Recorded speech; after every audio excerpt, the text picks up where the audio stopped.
Hello, hi everyone. जो हमने कल टॉपिक किया था उसको फिर से हम फर्दर कंटिन्यू करते हैं। आगे देखिए, कल हमने लेविजियर क्लासिफिकेशन के बारे में पढ़ा था। लेविजियर ने एटम्स ऑफ एलिमेंट को किस हिसाब से डिस्क्राइब किया था, क्लासीफाई किया था। उन्होंने बोला था कि एटम्स बेसिकली दो तरीके के ही हो सकते हैं, या तो वो मेटल्स हो सकते हैं या वो नॉन मेटल्स हो सकते हैं। उसके बाद में उनका सबसे बड़ा एक्सेप्शन मेटलॉइड्स रहा, जिनके बारे में उनकी पीरियोडिक क्लासिफिकेशन के अंदर हमारे को कुछ भी पता नहीं था। अब देखिए, नेक्स्ट आता है सेकंड नंबर पे डोबिनियर्स ट्रेड यूज। उसके बाद में देखिए एक और साइंटिस्ट थे डोबिनियर, जिन्होंने 1817 के अंदर एक और पीरियोडिक क्लासिफिकेशन के बारे में बताया। उन्होंने एलिमेंट्स ऑफ एटम्स को on the basis of their atomic mass के हिसाब से अरेंज करके रखा, मगर सारों को अलग अलग ग्रुप्स के अंदर अरेंज करके रखा, और एक ग्रुप के अंदर तीन एलिमेंट्स को कंसिडर किया। तो ऐसा ग्रुप जिसके अंदर हम तीन एलिमेंट्स को कंसीडर करें और तीनों एलिमेंट्स की arrangement first second third on the basis of their atomic mass के हिसाब से की जाए, तो उस ग्रुप को हम क्या कहते हैं? ट्रेड कहते हैं। जो हमारे को किसने बताया था? डोबिनियस ने बताया था। इस वजह से उस रूल को हम क्या कहते हैं? डोबिनियस ट्रेड रूल। जैसे जैसे देखिए यहाँ पर देखिए उन्होंने एक ग्रुप बनाया जिसके अंदर तीन एलिमेंट्स को कंसीडर किया, लिथियम, सोडियम एंड पोटेशियम। यहाँ पर देखिए लिथियम का एटॉमिक मास कितना है? 7, सोडियम का 23 एंड पोटेशियम का 39 है। इस ग्रुप को हम तो क्या कहेंगे? ट्रेड कहेंगे। और इन्होंने किस तरीके से अरेंज किया था? On the basis of their atomic mass के हिसाब से इन्होंने अरेंज किया था। अब देखो, जहां पर लिथियम का 7 एटॉमिक मास है, उसके बाद में सोडियम 23 है, उसके बाद में पोटेशियम 39 है। देखो इंक्रीज हो रहा है एटॉमिक मास एक ऑर्डर के अंदर, तो इस हिसाब से उन्होंने अरेंज करके रखा। इस हिसाब से उन्होंने अलग अलग क्या बनाए थे? ग्रुप्स बनाए थे, जिन ग्रुप्स को हम क्या कहेंगे? ट्रेड कहेंगे। और उसकी कैरेक्टरिस्टिक्स क्या होगी कि उसके अंदर एक और उसकी कैरेक्टरिस्टिक्स है कि उसके अंदर जो बीच वाला एलिमेंट है उसका एटॉमिक मास फर्स्ट और थर्ड के एवरेज एटॉमिक मास के इक्वल होता है, या उसके अप्रोक्स आता है। जैसे देखिए यहाँ पर हमने फर्स्ट जो ग्रुप उठाया उसके अंदर तीन एलिमेंट्स कंसीडर करें, लिथियम, सोडियम एंड पोटेशियम। देखिए लिथियम का एटॉमिक मास कितना है? लिथियम का एटॉमिक मास 7 है और पोटेशियम का एटॉमिक मास 39 है। दोनों का अगर अपन एवरेज निकालते हैं तो कितना हो जाता है?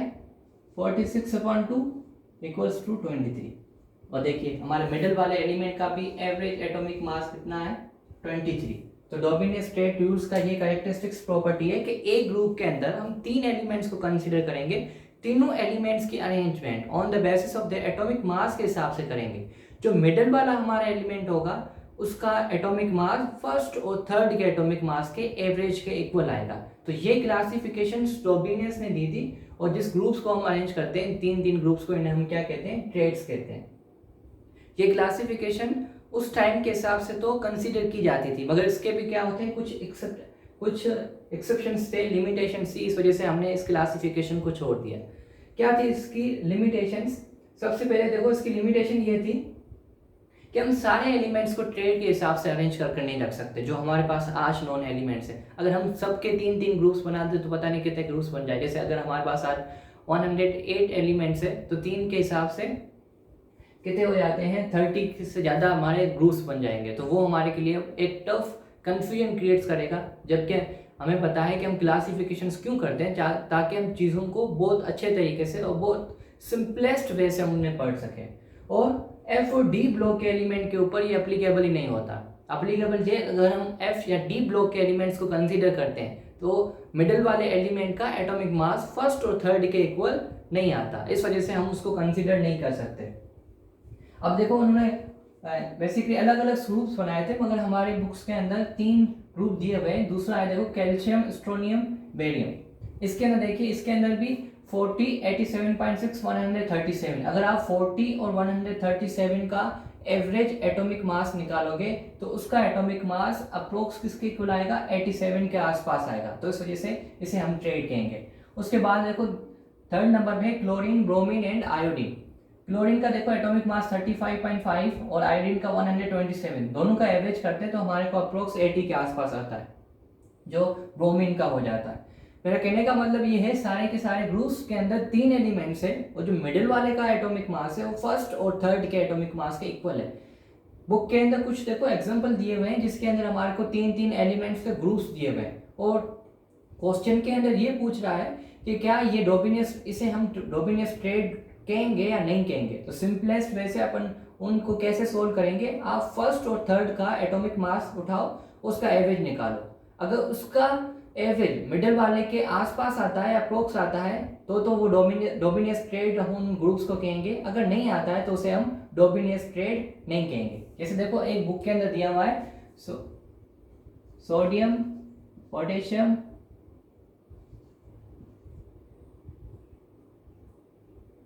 एक ये दिया हुआ, ये बेसिकली एक्चुअल के अंदर हमारे डोमिनियस ट्रेड्स के अंदर हम इस एलिमेंट्स को कंसीडर नहीं करते। क्यों? क्योंकि बेसिकली इस ग्रुप्स के अंदर सोडियम और एल्यूमिनियम का अगर अपन एटॉमिक मास निकालते हैं तो वो पोटेशियम के एटॉमिक मास के उनका एवरेज एटॉमिक मास पोटेशियम के एटॉमिक मास के इक्वल नहीं आता। तो सिंपल सा वे है, अगर आपको पूछा जाए कि ये ग्रुप ट्रेड कंसीडर होता है नहीं होता है, आप फर्स्ट और थर्ड का एटॉमिक मास निकालिए, फर्स्ट और थर्ड का एवरेज एटॉमिक मास निकालिए। अगर वो मिडिल के साथ अप्रोक्स आता है और उसकी वैल्यू उसके आसपास आती है तो उन्हें तो हम ट्रेड कहेंगे, अगर नहीं आती तो हम उन्हें ट्रेड नहीं कहेंगे। ये तो थी डोबिनियस की क्लासिफिकेशन। अब इसके बाद देखो इसकी भी लिमिटेशंस आ गई, तो इस वजह से हमने इसे कंसीडर नहीं किया। उसके बाद में देखिए एक और साइंटिस्ट आए ऑक्टेव, जिन्होंने एक और रूल दिया,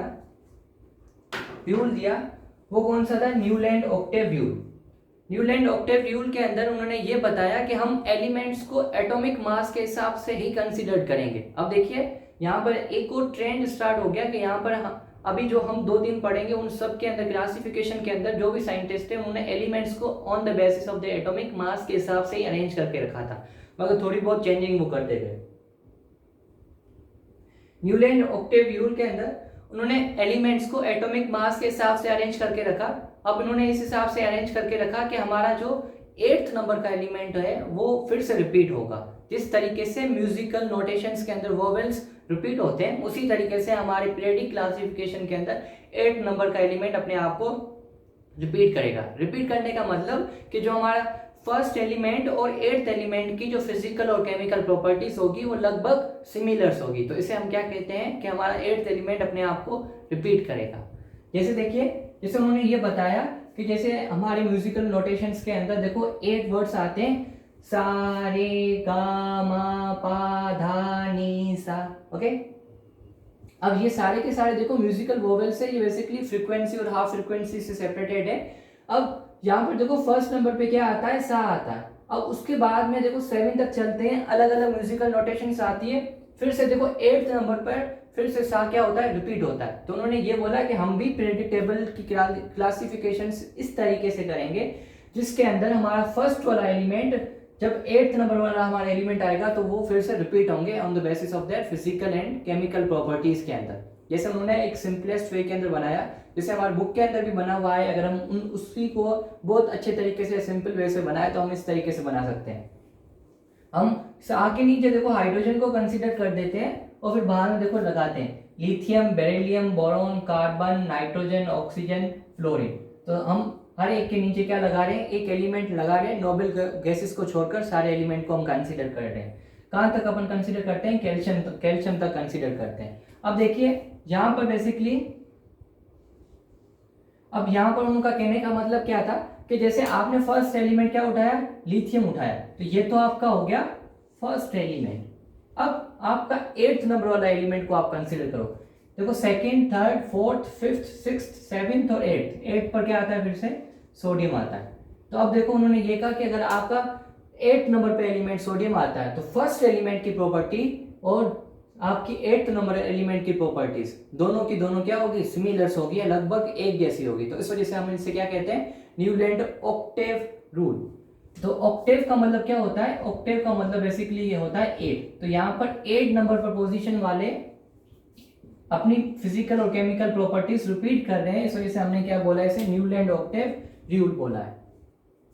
जैसे सेम तरीके से अगर अपन बेरिलियम को उठाते हैं, अब देखो बेरिलियम को आपको कंसीडर करना है, ना कि आपको लिथियम से फिर से काउंटिंग स्टार्ट करनी है। अगर हम बेरिलियम को कंसीडर करते हैं 1, तो इसको 2nd, 3rd, 4th, 5th, 6th, seventh और एट्थ। अब 8th नंबर वाला एलिमेंट हमारा क्या हो जाता है, मैग्नीशियम हो जाता है। तो इस तरीके से मैग्नीशियम अपनी फिजिकल और केमिकल प्रॉपर्टीज रिजेंबल्स करेगा बेरिलियम के साथ, या बेरिलियम और मैग्नीशियम की फिजिकल और केमिकल प्रॉपर्टीज क्या होगी, सेम होगी। तो इस तरीके से बेसिकली हमने कैल्शियम तक अगर हम बनाया तो हमारे को एक ग्रुप्स बनने लगे, जिस ग्रुप्स के अंदर 3 और या 2 एलिमेंट्स आने लगे। यहाँ पर देखो एक ग्रुप के अंदर 3 एलिमेंट्स आ रहे हैं, इन तीनों की फिजिकल और केमिकल प्रॉपर्टीज क्या होगी, सेम होगी। सेम तरीके से इन तीनों की फिजिकल और केमिकल प्रॉपर्टीज सेम होगी। सेम तरीके से बोरॉन और एल्यूमिनियम की सेम होगी, कार्बन और सिलिकॉन की सेम होगी, नाइट्रोजन और फास्फोरस की भी सेम होगी, और सेम और आगे से चलती जाएगी। तो ये उन्होंने बेसिकली क्लासिफिकेशन के बारे में बताया था। अब जब न्यूलैंड ने ये ऑक्टेव रूल दिया उस टाइम बेसिकली हमारे पास 56 एलिमेंट थे। उन्होंने अपनी क्लासिफिकेशन हाइड्रोजन से स्टार्ट की और थोरियम तक खत्म कर दी। अब यहाँ पर हमारे को 56 एलिमेंट्स मिलते हैं starting from the hydrogen and ended to the thorium. यहाँ से देखो उन्होंने कि अभी सबसे बड़ा एक्सेप्शन ये आ जाता है कि उस टाइम भी हमारे पास 56 एलिमेंट थे, मगर 56 एलिमेंट्स के ऊपर ये न्यूलैंड ऑक्टेव रूल अप्लाई नहीं हो रहा था। तो ये सबसे बड़ी एक्सेप्शन हो रही थी, क्योंकि जो न्यूलैंड ऑक्टेव रूल है ये अप टू कैल्शियम तक ही अप्लीकेबल हो रहा था, मतलब 1 to 20 एटॉमिक नंबर एलिमेंट्स तक ही अप्लीकेबल हो रहा था, उसके बाद में ये अप्लीकेबल ही नहीं था। मगर हमारे पास नॉन एलिमेंट कितने हैं, 56 है। तो अब देखो आप उस टाइम के अंदर एक पीरियडिक क्लासिफिकेशन दे रहे हो जिसके अंदर 20 एलिमेंट्स तो आपकी पीरियडिक क्लासिफिकेशन के रूल्स को फॉलो कर रहे हैं और रेस्ट ऑफ द एलिमेंट्स उस रूल को फॉलो ही नहीं कर रहे हैं। तो इस हिसाब से हम क्यों बढ़ेंगे। तो ये तो क्या उसी टाइम ये एक्सेप्शन हो गया था, हम खुद को भी समझ में आ गया होगा कि मेरी क्लासिफिकेशन के अंदर कुछ तो गड़बड़ है। कि जैसे सपोज करो कि एक क्लास के अंदर हमारे 10 बच्चे बैठे हो और कोई टीचर आए वो पढ़ाए उन्हें और टॉपिक एक को भी ना समझ में आए, तो फिर यही है कि कुछ ना कुछ तो मिस्टेक है, या तो टीचर में या तो स्टूडेंट में। सेम तरीके से 56 एलिमेंट है, उसमें सिर्फ 20 एलिमेंट्स आपके रूल्स को फॉलो करें, रेस्ट ऑफ द एलिमेंट्स आपके जो लॉ आपने बनाया उसको फॉलो ही नहीं करे। तो इस हिसाब से न्यूलैंड ऑक्टेव रूल सही नहीं था। सही इस हिसाब से कि मतलब उसकी ये एक्सेप्शन आ गई। अब उनके कुछ ड्रॉबैक्स थे वो हम पढ़ते हैं। ड्रॉबैक्स क्या पढ़ते हैं, सबसे पहले देखो ये है, ये basically rules up to smaller atomic mass के एलिमेंट के ऊपर ही अप्लीकेबल है, अप टू कैल्शियम तक ही अप्लीकेबल है, कैल्शियम के बाद में ये अप्लीकेबल नहीं है। तो ये सबसे बड़ा एक्सेप्शन हो गया कि 56 एलिमेंट है मगर अप टू कैल्शियम तक ही अप्लीकेबल है। उसके बाद में यहाँ पर देखो उन्होंने ये सोचा था कि मैं जैसे तैसे कर 56 एलिमेंट को भी मैं मेरी क्लासिफिकेशन के अंदर कर दूंगा, कुछ रूल्स वगैरह या कुछ सेटअप्स वगैरह एडजस्टमेंट कर। उन्होंने किस हिसाब से ये सोचा था, क्योंकि वो ये मानते थे कि हमारे पास सिर्फ 56 ही एलिमेंट है वर्ड के अंदर, मगर ये तो क्या है, ये तो फॉल्स स्टेटमेंट है। अभी कितने हमारे पास 118 के आसपास एलिमेंट है। तो उन्होंने ये मानकर सोचा कि वर्ड के अंदर सिर्फ कितने एलिमेंट है, 56 ही एलिमेंट है, मगर वर्ड के अंदर 56 एलिमेंट तो है नहीं अभी। उसके बाद में उनकी ड्रॉबैक्स क्या थी, उन्होंने नोबल गैसेस को कंसीडर नहीं किया था, क्योंकि नोबल गैसेस उस टाइम के अंदर डिस्कवर्ड भी नहीं हुई थी। क्यों नहीं हुई थी, क्योंकि वो बेसिकली बहुत ही कम अमाउंट के अंदर पाई जाती है, तो इस वजह से उस टाइम के अंदर ये डिस्कवर्ड नहीं हुई थी, तो उन्होंने नोबल गैसेस को कंसीडर नहीं किया। अगर हम नोबल गैसेस को कंसीडर कर देते हैं, अब देखिए यहाँ पर अगर हम कंसीडर कर देते हैं तो यहाँ पर क्या आएगा, हीलियम आएगा फ्लोरीन के बाद में, सॉरी नियोन आएगा फ्लोरीन के बाद में। अब फ्लोरीन के बाद में नियोन आएगा। नियोन बेसिकली एक क्या है, नोबल गैस है। अगर हम नोबल गैस को कंसीडर करते हैं और हम अभी ऑक्टेव रूल लगाते हैं, अगर ऑक्टेव रूल लगाते हैं तो ऑक्टेव रूल के हिसाब से अब देखो 8th नंबर पर एलिमेंट क्या हो जाता है, अगर लिथियम से स्टार्ट करते हैं तो first, second, third, fourth, fifth, six, seventh और 8th नंबर पर नियोन आ जाता है। और नियोन क्या एक नोबल गैस है। नियोन की और लिथियम की फिजिकल और केमिकल प्रॉपर्टीज तो सेम ही नहीं होती है, क्योंकि वो एक नोबल गैस है और एक ये मेटल के अंदर कंसीडर किया जाता है। तो इस हिसाब से अगर हम नोबल गैसेस को कंसीडर करते हैं जो आज हमारे को एलिमेंट्स मिले, तो न्यूलैंड ऑक्टेव रूल फॉलो ही नहीं होता। इस वजह से ये तो क्या सबसे बड़ी एक्सेप्शन उन्होंने नोबल गैस ने भी निकाल दी कि अगर हम नोबल गैस को कंसीडर करते हैं तो न्यूलैंड ऑक्टेव रूल की कोई वैल्यू नहीं रहती, फिर वो कैल्शियम तक भी एप्लीकेबल नहीं रहता। उसके बाद में देखिए कि कुछ एलिमेंट्स थे जिनकी बेसिकली फिजिकल और केमिकल प्रॉपर्टीज लगभग एक जैसी थी, तो उन्होंने एक ही स्लॉट के अंदर उन दोनों एलिमेंट्स को एडजस्ट कर दिया। जो हमारे बुक के अंदर है आप देख लेना, वहां पर देखना न्यूलैंड ऑक्टेव रूल का जो पीरियोडिक टेबल बना होगा उसके अंदर कोबाल्ट और निकल को दोनों को एक साथ ही डाल दिया। चलो दोनों को एक साथ डाल दिया, समझ में भी आता है, दोनों के दोनों मेटल से कुछ फिजिकल और केमिकल प्रॉपर्टीज एक दूसरे के साथ शेयर करते हैं, मगर इन दोनों को बेसिकली किसके साथ कंसीडर कर दिया, फ्लोरीन, क्लोरीन और ब्रोमीन, ये तीनों के तीनों कैसे है, नॉन मेटल है। तो अब देखो भाई साहब की क्या गलती हो गई कि मेटल्स को, दो मेटल्स को एक साथ डाल दिया और उनको किसके अंदर डाल दिया, बेसिकली नॉन मेटल्स के अंदर डाल दिया या हेलोजन ग्रुप्स के अंदर डाल दिया। तो हेलोजन ग्रुप की प्रॉपर्टीज और मेटल की प्रॉपर्टीज तो मिलती भी नहीं है। ये बेसिकली इलेक्ट्रॉन को लूज करने की कैपेसिटी रखते हैं और वो इलेक्ट्रॉन को एक्सेप्ट करने की कैपेसिटी रखते हैं। तो इस तरीके से ये क्या हो गया, ये सबसे बड़ा एक्सेप्शन हो गया कि उन्होंने दो एलिमेंट को एक ही स्लॉट के अंदर एडजस्ट किया और फिर उसी एलिमेंट्स को किसी अननोन एलिमेंट के साथ क्या कर दिया, पुट कर दिया, जिनकी फिजिकल और केमिकल प्रॉपर्टीज रिजेंबल्स भी नहीं कर सकती। और जैसे कोबाल्ट और निकल, देखो दोनों मेटल है, एक और मेटल जो हमारे को बहुत अच्छे तरीके से आता है उसका नाम आयरन। तो अब देखो आयरन भी एक मेटल है, कोबाल्ट और निकल भी मेटल है, तो हम कोबाल्ट और निकल को आयरन के साथ पुट कर सकते हैं क्योंकि दोनों तीनों की फिजिकल और केमिकल प्रॉपर्टीज एक है, मगर इन्होंने आयरन को तो बहुत ही दूर रख दिया। तो आप क्या कर रहे हो, मतलब एक पीरियोडिक क्लासिफिकेशन बना रहे हो जिसके अंदर आप सिमिलर एलिमेंट्स को एक साथ ही नहीं रख रहे हो, तो इस हिसाब से क्या हो रही है, कंफ्यूजन क्रिएट हो रही है। तो कुछ प्रॉपर्टीज के हिसाब से हम किसी भी एलिमेंट्स को एक ही ग्रुप में नहीं डाल सकते थे। एक्चुअल में उस टाइम के अंदर न्यूलैंड की कोई गलती नहीं थी, उस टाइम हमारे पास इतने रिसोर्सेज नहीं थे जिस वजह से हम एलिमेंट्स को बहुत अच्छी तरीके से रिसर्च या स्टडी कर सके। इसी कारण उन्होंने ये क्या निकल गई, एक्सेप्शंस निकल गई। इसी एक्सेप्शंस के कारण न्यूलैंड ऑक्टेव रूल को हमारे को रिजेक्ट करना पड़ा और आगे हमने एक और कुछ और पीरियोडिक क्लासिफिकेशंस को कंसीडर किया।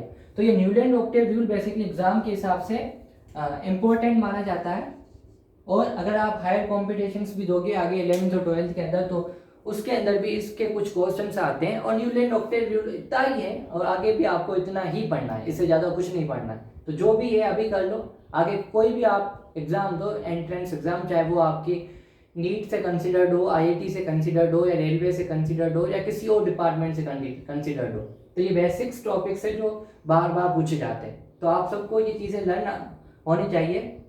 और देखिए वीडियो को पुश कर और ये सारा का सारा काम आपको नोट करना है, क्योंकि नोट नहीं करोगे तो फिर जैसे रिपीट करोगे उस टाइम आपके पास कुछ नॉलेज नहीं होगा या कुछ पॉइंट्स आपके पास मिस हो जाएंगे। तो मैं साइड में होता हूँ, पुश कर आप वीडियो को नोट कर दीजिएगा।